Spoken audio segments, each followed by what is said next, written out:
what do you think a media professional can do in order to support the activities aimed at achieving the Millennium Development Goals? Like, what you as a media person, what do you think is your responsibility? Well, for me personally, I don't consider myself a media person. Okay.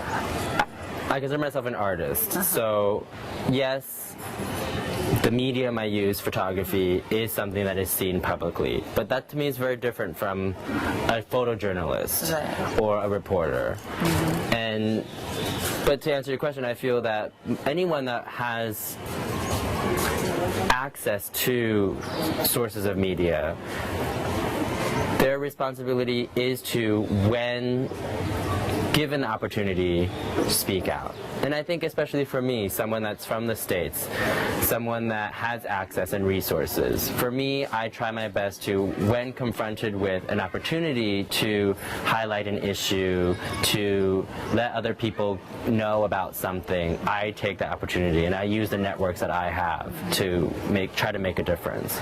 In terms of professionals in the media, of course, their number one responsibility, I think, is to give proper context to the situation, which is, of course, the biggest issue in all media, you know, is context, is responsibility, is accuracy and objectivity, which is such a difficult term anyway, because is there any such thing as objectivity?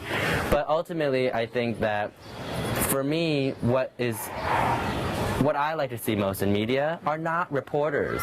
I want to see the person that's there, a personal interview. I want that person to tell me what's going on, you know. Once it's been filtered through a reporter, then everything comes with, like, it's a filter. It's been analyzed through the lens of someone else that's not ultimately on the ground, that hasn't really lived this experience. But when media is able to be done from a first-hand perspective, I think it's a lot easier for people to really understand what is going on. And for me, it's a lot more convincing. You know, if I hear a story from someone and they're like, well, I've lived there my entire life, this is my experience, that to me is a lot more interesting and effective in generating my sympathy and my engagement than if a reporter is saying the story and reporting on the story to me. So that's important for me.